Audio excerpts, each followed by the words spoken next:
Natural heritage.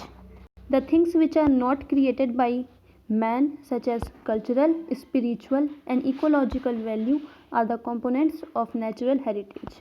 तो natural heritage वो होता है जो कि इंसानों द्वारा क्रिएट नहीं होता, मतलब जो इंसान नहीं बनाए होते हैं जो चीज़ें, वो सब होती है नेचुरल हेरिटेज। चाहे वो कल्चरल हो, स्पिरिचुअल हो, इकोलॉजिकल हो, ये सारे कंपोनेंट्स हैं नेचुरल हेरिटेज के।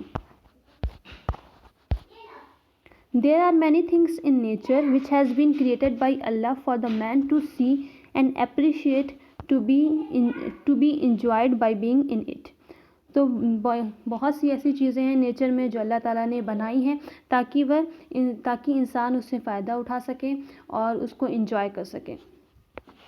The very nature we live in, the sun, the moon, the stars, water, soil, forest, vegetation, animals, bird, river, mountain, valleys, minerals, etc. are all part of our natural heritage.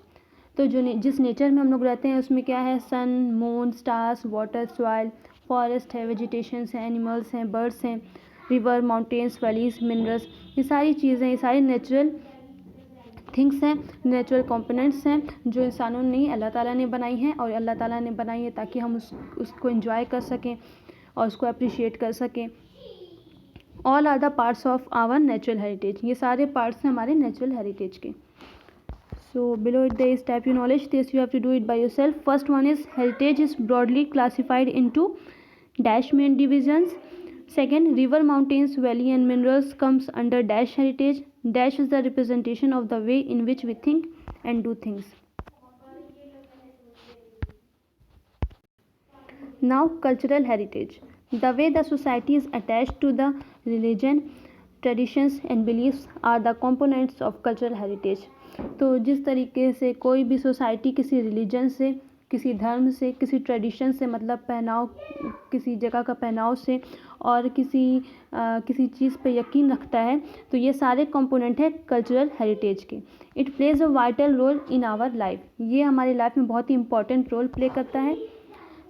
The customs, practices, places, objects, artistic expression and values are usually passed from one generation to another which has been developed our ways of living today.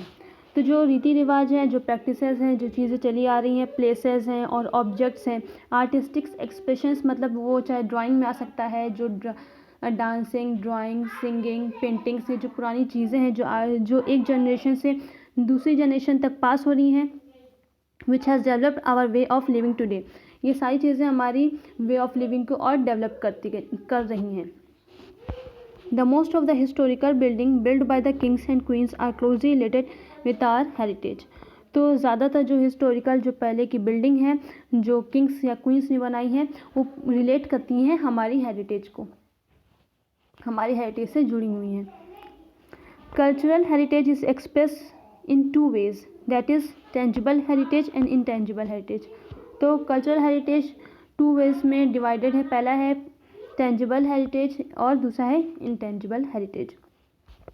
Monuments, mosque, shrines, monasteries are the examples of tangible heritage which show the country's heritage and culture. तो monuments जो इमारतें हैं, मस्जिदें हैं, धार्मिक स्थल हैं, ये सारी चीज़ें टेंजिबल हेरिटेज में आती हैं जो हमारे कंट्री के हेरिटेज और उसके कल्चर को बताती हैं। Muslim rulers in India love their people and the country.